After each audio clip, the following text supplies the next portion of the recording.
Is Georgia Southern the best football team that Ole Miss has played this season? 168-9 says maybe.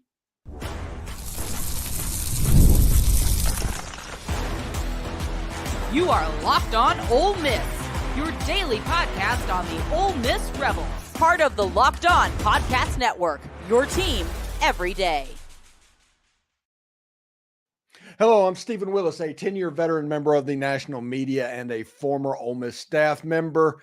We're live tonight. We're having fun. We're going to do what we have to do. I'm going to take questions in segment 3, so it's about 20 minutes from now. But first, we're going to look at whether or not Ole Miss is facing the best non-conference team that they've played. Now, I understand that Ole Miss went on the road to Wake Forest a week ago and won the game 40-6, and then they played Middle Tennessee, won that 52-3, and then the 76-0 against Furman. It makes you wonder if this Georgia Southern team is going to be the best one they see, and potentially it is. They throw the ball for about 250 yards per game. They lost a game against Boise State at home. Now, that's not exactly a good thing because they lost, but they lost 56-45. So no matter what is going on, they should be able to score the ball. This is a very good chance that Ole Miss gives up a touchdown in this game because Georgia Southern can do that. Clay Helton's a good coach. They do the air raid. He has familiarity with Jaxson Dart. He's the man that recruited Jaxson Dart to Southern California. Lane Kiffin is the man that recruited Clay Helton to Southern California.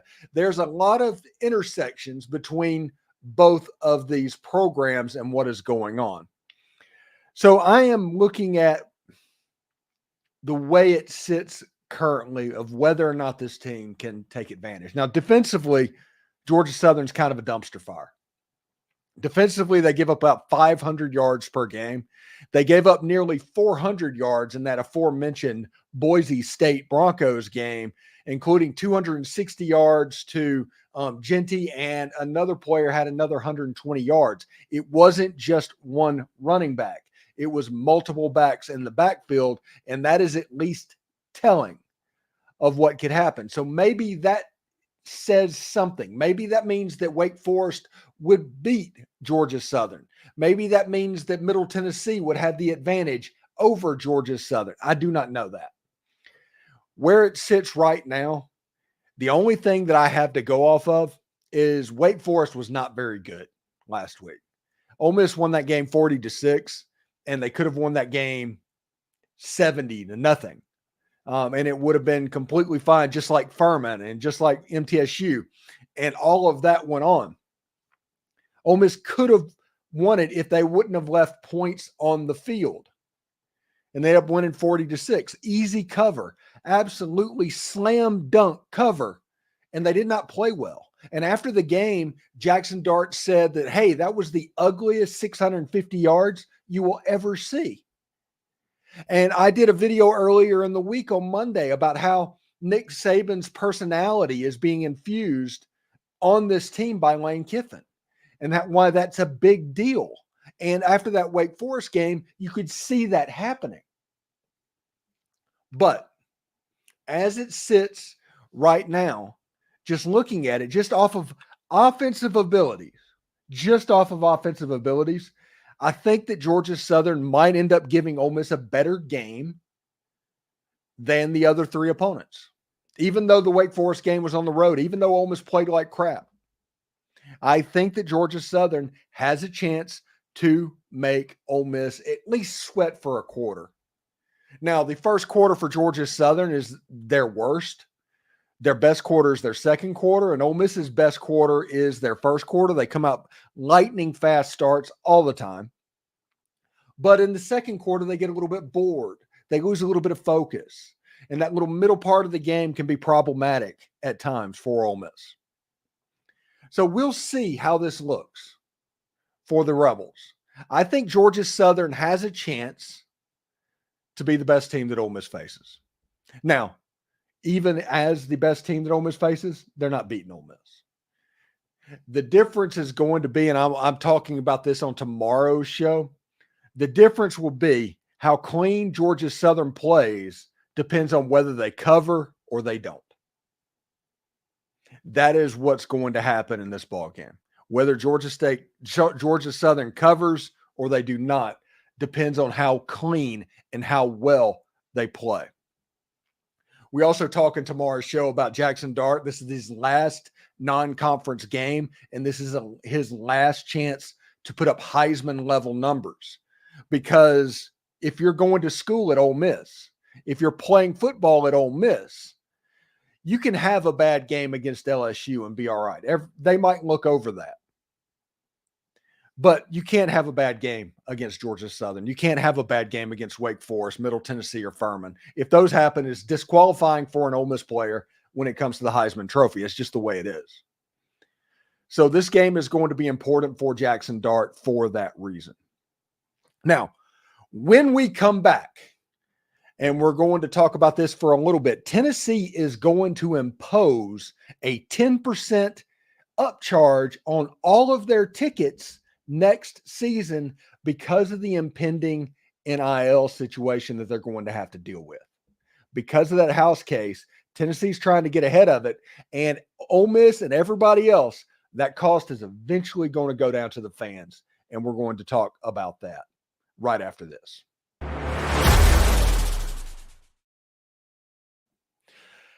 Hello, Rebel fans. Have you heard about ROY? It stands for Return on You, and it's a groundbreaking platform that lets you, the fans, get involved in NIL like never before by contributing directly to your favorite athletes.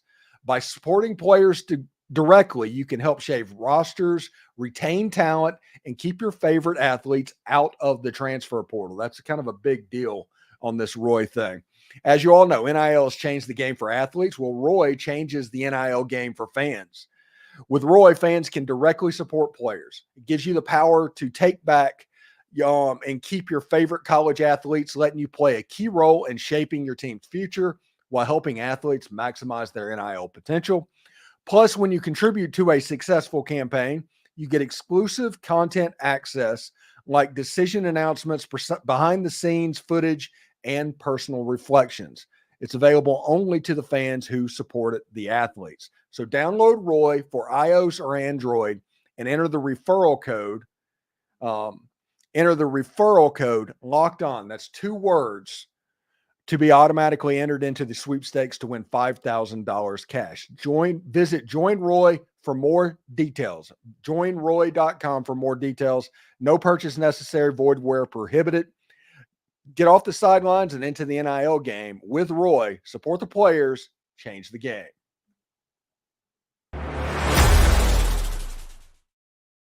College football is back, and it's not too late to catch up before the season kicks off, or this weekend kicks off, I should say. Whether SEC, ACC, Big 10, or Big 12, you can get it all from Locked On stable of college experts by subscribing to the Locked On College Football Podcast. Once Ole Miss starts playing conference games, you'll see me on that channel as well quite a bit. Who has a chance to make the playoffs? Which teams will cause chaos in their new conference? Everything you need to know all in one place. Be sure to follow and subscribe to the Locked On College Football Podcast, part of the Locked On Podcast Network, your team every day. All right, an interesting thing that I want to talk about a little bit, and this is from Tennessee.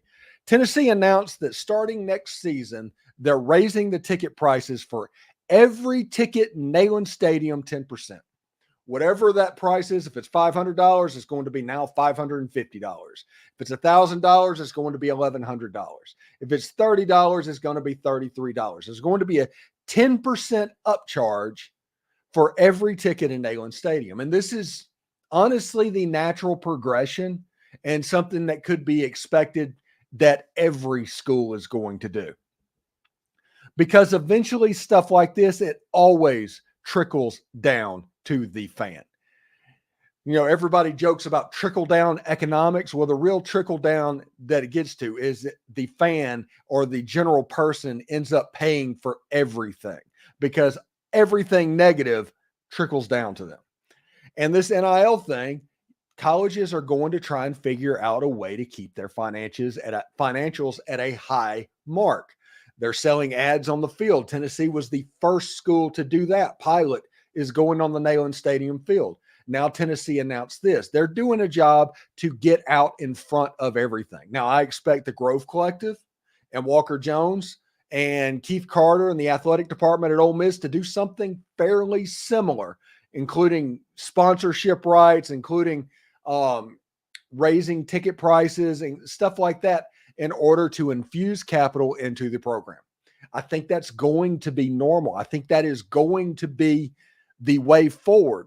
And I don't know exactly how I feel about this because you all have heard me complain about it.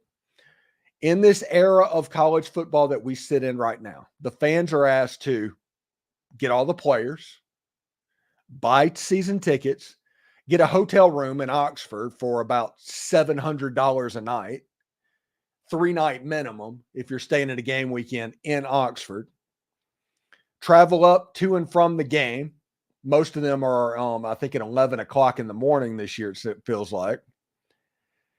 Like I said, buy the players. Everything falls on them. It's them and TV money. And if it wasn't for TV money, I figure that the fans would get hit even harder than they already are. So I am sympathetic of the fans and their plight of what's going on.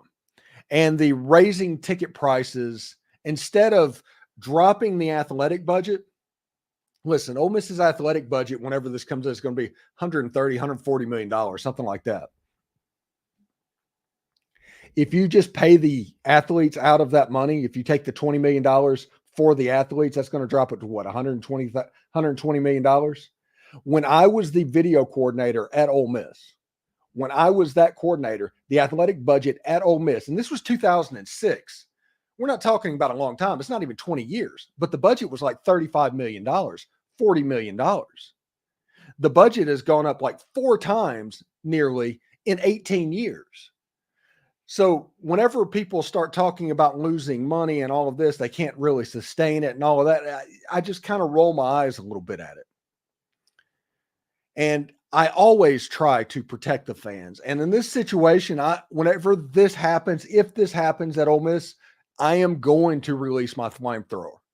I am going to be upset about this situation because one more thing that the fans have to take care of, that's not very, very good, honestly. So we'll see what's up. All right, when we come back, we're going to move on to the viewer comments and see what's up there. So stand by for that.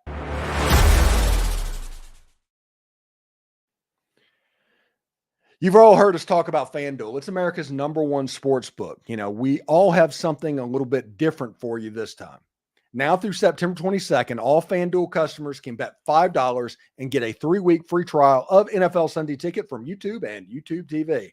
Then with a base YouTube TV base plan, you'll be able to watch every regular season Sunday afternoon or to market game. All you need is a Google account, a current form of payment, and you can cancel at any time. That way you can get Ole Miss at -36 against Georgia Southern this weekend. Or maybe you can bet on their national championship odds, which have gotten a little bit better at +1,200, a little 12-1 odds, or Jaxson Dart's Heisman run, which is right now at +600. That's 6-1. So whatever you want your flavor, you can do it. Just visit FanDuel.com, America's #1 sportsbook. A new partner for Locked On Ole Miss podcast is College Corner, your one-stop shop for all things Ole Miss. Game day is just around the corner, and this week the fans are rocking powder against Georgia Southern. So head on over to College Corner to pick up your perfect game day gear. Whether you're gearing up for football, basketball, or baseball, College Corner has you covered. They're located off Sisk Avenue, right across from the new Chick-fil-A. Getting to the store is a breeze, and they have a ton of parking.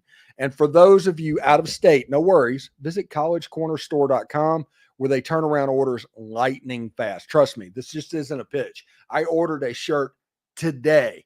College Corner is where I get all of my Rebel gear. So visit collegecornerstore.com or stop by College Corner today.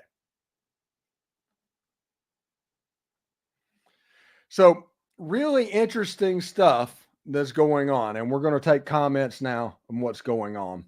So I appreciate everybody tuning in. and all of that stuff. Normally, we're joined by Brad Logan on this Tuesday night show. He was unable to make it tonight. Keep Brad in your thoughts and what's going on. I haven't got the whole story, but something's happening. So check him out and keep him in your thoughts and prayers. We do appreciate that. So, all right. So we're going to take some questions over the last, 14, 15 or so minutes of this, and we'll see exactly what's up. We're going to start with Scott Bailey. Any news on Jeremy James and when he might return? What I heard about that is it's a pain tolerance issue. Plus, whenever his broken hand gets to a certain point, then it becomes the pain tolerance issue. So it could be a couple of weeks. It could be a little bit later on in the season. Luckily, Ole Miss's offensive line, they're in good shape to withstand all of that. And so we'll see. The Wake Forest line moved from 23.5 to 20.5. That means there had to be tons placed on Wake Forest. Why would somebody do that? I think it was just because they were taking a flyer and the name that's on the side of Ole Miss's helmet. They know how Ole Miss has done historically on the road in games like this. They don't understand this is a completely new Ole Miss team. This is completely different than what they've been. And because of that, the lines moved pretty quickly. Dustin, hotty toddy, beat Georgia Southern. Hey, I think that's Randall Tex Cobb. Good job. Matthew Irvin, competition will be a good thing. Exactly. Dean, need to fill the stands and stay there through the fourth quarter. On top teams do that. Dean, the top teams don't do that except in games where it's highly competitive. If you look around at the Georgia game last weekend, they didn't do it, or 2 weekends ago, they didn't do it. LSU didn't do it. Nobody is doing it for these lower level games. And especially in places like Oxford, where bars close down at such a small window, drinking time is at a maximum for them. So, and it just is what it is. If you pay for the ticket, stay there the whole time. That's my opinion on that one. But I will never get on to fans for leaving early, because if you buy the ticket, you bought the right to leave early. You bought the right to leave wherever you want to do. Otherwise, it's called kidnapping. Cal Seeley, which would you rather have, an Tennessee Ole Miss SEC championship game or an Arch versus Ole Miss SEC championship game? Listen, Cal, and I said this on today's podcast. I think the final boss for Ole Miss finally getting over the hump and winning an SEC championship, coming against a Manning, that final boss being a Manning, would be an absolutely magical thing. When you add in all the other storylines as well, the Ole Miss Texas stuff would be like story after story after story after story. Tennessee, Ole Miss has played Tennessee recently. Tennessee's good. Tennessee's going to be really good. But I don't know if Tennessee can make it through this gauntlet, okay? They have to play Alabama. They have to play Georgia. Those games. They have to prove that they can win a game in Oklahoma that Oklahoma is going to be very up for. So we'll see. I think Nico Iamaleava is a heck of a quarterback. I think he is great. I think he has a chance next year to win the Heisman. He is so good at what he does. But that game, the Tennessee Ole Miss game, would not excite me as much as the Texas game, honestly. Rick Hornsby, Tennessee is going to be good for the next 2 to 3 years. They're capitalizing on that and will sell out 100,000 seats regardless of the price. Well, that's fine. That's absolutely fine. But what happens when they're not good and they're trying to sell those tickets? That's the problem. Everybody acts like it's just a slam dunk. It's going to happen. This is always going to be the way this goes. It's not accounting for people just saying, no, there's everybody has a line of too much. They just do. And we will see. I don't know what that line is. I don't know where that line is. But 10% is going to be raised again. The prices right now are as low as they're ever going to be. Except maybe in Starkville. Starkville might be a little bit less. So we'll see. All fans can't afford seats, concessions, NIL plus travel, lodging, and meals. More watching games on TV. Very sad. It's true, Curtis. That is absolutely true. And honestly, if we're going to be real, it's gotten to the point with all of that extra stuff and everything that's going on, it's just an easier, better product to watch it on television. It's getting to that point. You can watch a football game right now in 4K and have seats the equivalent of the 50-yard line on a 70 or 80 inch screen. It's not like 1985 when you're watching games on a 13-inch black and white tube TV. So stadiums are competing with that, but they need the extra revenue. So you're going to see, in my opinion, where I think this goes is you're going to see stadium seats kind of constrict down. They're as big as they're ever going to be, but those seats they're going to jack up prices on them, and they're going to have more amenities. I think you can see a day at Vaught-Hemingway Stadium where the capacity is 50,000, but those 50,000 seats are like minimum $1,000 to get in. Something like that. So we'll see. That's just my thought on that. Jerry Moore says, hotty toddy from Pascagoula. Douglas Sherman, do you think the lack of play for Aiden Williams that he may jump ship, or is he too loyal to Mississippi? Nobody's too loyal to Mississippi. He's playing. He's going to do what he needs to do. But if you want to look at it, look at the jump that Caden Lee made this year. Aiden Williams is sitting behind Juice Wells and Trey Harris. You're not winning those competitions. Now, both of those guys are going to be gone in December. So Aiden is going to be the presumptive big dog in that room, and potentially somebody like Caleb Cunningham, if they can convince him to stay in Oxford. But as it sits right now, I don't think that he will stay out of loyalty. I think you should eliminate that thought from your mind. Loyalty doesn't exist. I think his path for playing time next year is probably at Ole Miss, as opposed to hitting the portal and going to somewhere else, because Juice Wells and Trey Harris are going to be gone. He's an outside wide receiver, and you have two of the best wide receivers in the country playing his position. This is not anything that the kid has done wrong or anything like that. It's just a situation to where Ole Miss has some really good players on the outside. Who steps in for Jared Ivey? TRYX. My opinion on that one. Jared Ivey, for those who don't know, has a sprained ankle. Miss Tracy on Twitter said he's going to be fine, but we know that can take a little bit of time. So I'm imagining a couple of weeks that Jared Ivey is going to have to relax. Jared Ivey's in a boot as we speak. I think Chris Hardy and Cam Franklin end up on that side. I think Chris Hardy has a chance to be that strong side defensive end. And Suntarine Perkins is somebody that is listed on the depth chart. Everybody can make a joke about depth charts all they want to, but they're listed on the depth chart as the backup. But I don't think Suntarine Perkins, because of his weight, is going to be an every down defensive lineman. I think Suntarine Perkins is somebody that you use sporadically based off of what you want to accomplish.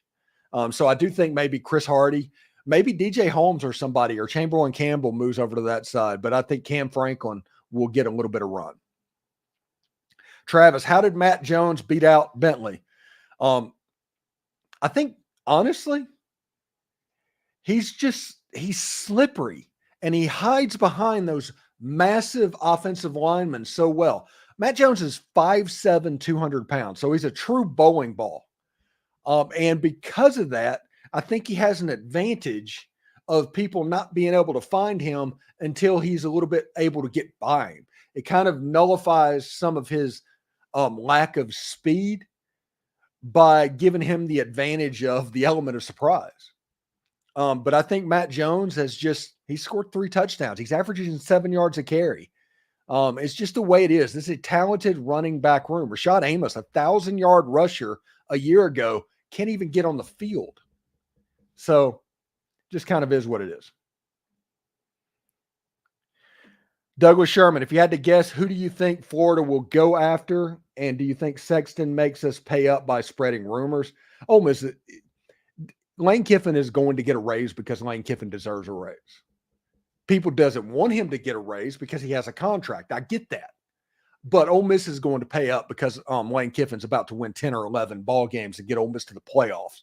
And he's going to earn every bit of the money he gets with everything that's going on.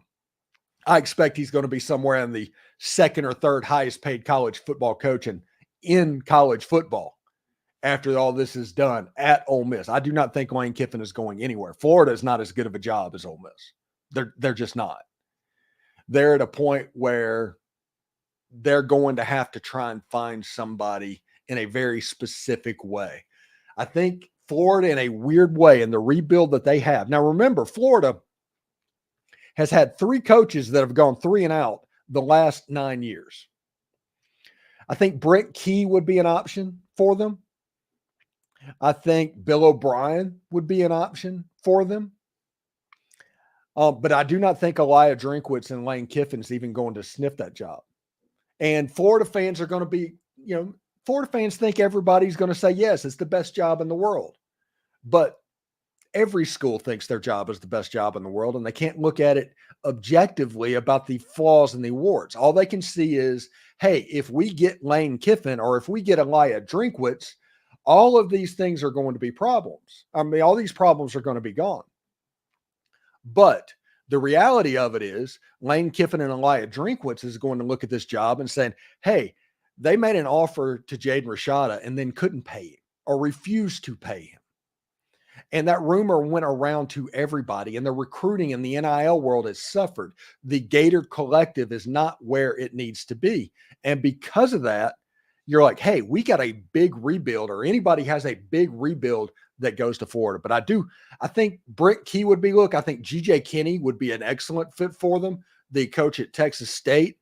And I am curious to see some other group of 5, like Ryan Silverfield might get looked at that. Barry Odom might end up down at Florida because he's doing a great job at UNLV. But that's my thought on that.